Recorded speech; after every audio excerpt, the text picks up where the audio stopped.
আসসালামু আলাইকুম প্রিয় ভাই ও বোনেরা, প্রিয় দেশবাসী, প্রিয় ফরিদপুরবাসী। বাংলাদেশের খুব সমৃদ্ধশালী একটা জেলা ফরিদপুর, আপনারা সবাই চেনেন। এই ফরিদপুর থেকে পুরো একটা পরিবার আমাদের কাছে আজকে এসেছে গুলশান দরবার শরীফে। এই ছোট্ট একটা বাচ্চার উপরে তার প্রতিবেশী, আত্মীয় স্বজন এবং কাছের মানুষ বিশাল কুফরি করে রেখেছে। এই ছোট্ট বাচ্চার প্রবলেমগুলো যদি আপনারা শোনেন তাহলে আপনারা অবাক হয়ে যাবেন। বাবা, তোমার কি কি হতো তুমি একটু বলো তো। মাথা ঘুরায়, তাই সে বমি বমি আসে, রাতে ঘুম পেটে হয় না, ঘুম হয় না রাতে, পেট কামড় পেট দেয়, কামড় দেয়, একা থাকতে ভালো একা লাগে, থাকতে ভালো লাগে, বারবার বুকের মধ্যে অস্থিরতা করে, বারবার ধরপড় বুকের করে, মধ্যে অস্থির করে ধরপড় করে, তারপরে তোমার কোনো কিছু ভালো লাগে না। কোনো কিছু ভালো লাগে না। আচ্ছা, আর কি কি হয় বলো তো বাবা। আর হাত পাও ব্যথা করে, গুড। তারপরে ভয় করে রাতে, ভয়, বিভিন্ন রকমের ভয় করে। কিছু বিভিন্ন দেখতে পাও তুমি? ছায়া দেখতে পাই। ছায়া দেখতে পাও, আচ্ছা আচ্ছা। প্রকৃত বিষয়টা ওনার আম্মুর কাছে শোনা যাবে, ওনার আম্মুকে একটু ধরেন। প্রকৃত বিষয়টা একজন মাই বুঝতে পারবে তার সন্তানের কি সমস্যা আসলে যাচ্ছিল। মা, আপনি কথা বলেন, কি সমস্যা হচ্ছিল? আমার ছেলে আজকে 1 বছর ধরে অসুস্থ। এত জায়গায় নিতেছে, এত জায়গায় এত করতেছি, কিন্তু ভালো হইতেছে না। এখন আমি আসছি এখানে, ও রাত্রে ভয় পায় অনেক, মাথার মধ্যে ঘুরে আর অস্থিরতা দেয়, আর পোলাহান খালি দেখতেই পারে না মানুষজন কোনো কিছু। আমারও ধরে পিঠে, আমারও খাইছে, আমারও চুল টাইনা ধরে, আর ভাত পানি তো খাইতেই পারে না, পরাণ অস্থির করে, হাত পা অবশ হয়ে পেটের মধ্যে কেমন ঠেয়ে রাতের বেলা লাফ মেরে বুকারটায় ওঠে না? ধরে। হ্যাঁ, রাতের বেলা লাফ মেরে ওঠে বললেন যে। হ্যাঁ, রাত্রে ঘুমের মধ্যে খালি চিক করে দেয়, মা মামা করে চিক করে দেয়, এমন অস্থিরতা দেখে খালি। শরীরে চিমটি দিলেও ব্যথা পায় না, নখ কাইঠা বেলায় চিমটি দিয়ে তাও ব্যথা পায় না। এমনি অন্য কবিরাজে দেখাইছেন আপনারা? অন্য কবিরাজে দেখাইছিলেন? দেখাইছি, কোনো লাভ হয় নাই? না। আমার এখানে আসার পরে আমরা একটা পানি পড়া খাওয়াইছি, তারপরে ওর কেমন লাগছিল বলছে আপনাকে? না, বলে নাই। তোমার কেমন লাগছিল? এটা ধরো, তোমাকে আমরা পানি খাওয়ালাম না একটা, এখানে আসার পরে তোমার কেমন লাগতেছিল? একটু ভালো লাগছিল। একটু ভালো না একদম ভালো? কোনটা, যেটা সত্য সেটা একটু ভালো বলবে। লাগছিল। একটু ভালো লাগছিল। আচ্ছা, আমরা এখন ওর কুফুরিটা বের করব।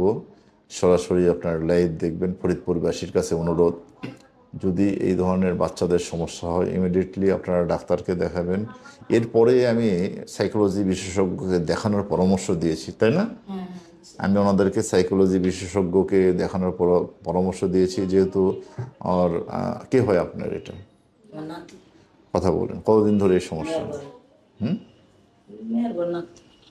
কতদিন হলো এই সমস্যা? 1 বছর ধরে। আর নানাও তো আসছে নাকি? হ্যাঁ, নানা মারছে নিচে আচ্ছা আচ্ছা, আপনি কে হন? ও, মামা হন আপনি। বলেন, মামাক দেন। এই কতদিন ধরে এই সমস্যা? বিভিন্ন জায়গায় তো দেখাইছেন। হ্যাঁ, 1 বছর ধরে এই সমস্যাটা বিভিন্ন ডাক্তারও দেখা হয়েছে, পরীক্ষা করা হয়েছে, কিন্তু এই পর্যন্ত কোনো ফলাফল কোনো আল্লাহ ভালো ভরসা, পাইনি। এখন থেকে ও ঠিক হয়ে যাবে, সুস্থ এখন হয়ে মনে করি যাবে। আমরা এই জায়গায় শোনার পর দেখছি অনেক লোক ভালো হয়েছে, শুনছি, শোনার পর আমরা এই সব জায়গায় আসলাম। মালিকের ইচ্ছা, দয়ালের এখন ইচ্ছা। আল্লাহর ইচ্ছা, জি জি জি।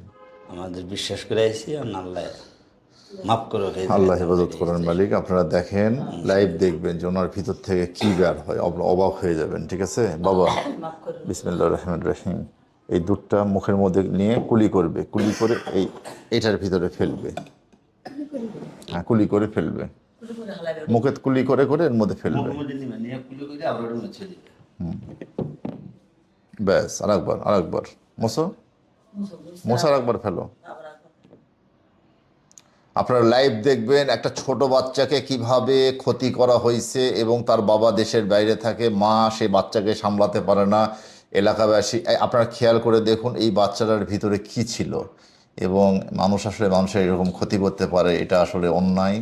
আমরা ইনশাআল্লাহ ওর চিকিৎসা দেব। ওর ভিতর থেকে যত কুফরি আছে সব বের করে ফেললাম।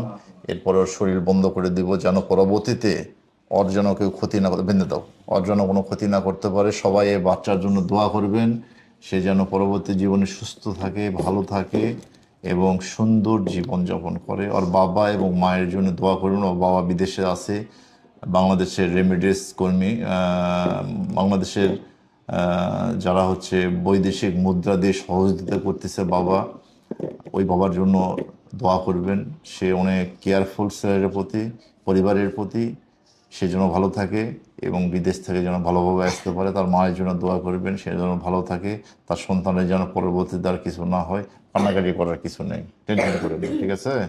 আর আসবে না, ঠিক আছে? আর কখনোই এটা কিচ্ছু হবে না, আপনি চিন্তা করেন, আল্লাহ ভরসা। আল্লাহ হেফাজত করুক। বন্ধুরা, আজকের মতো আমাদেরকে এখানে শেষ করতে হচ্ছে। আসসালামু আলাইকুম।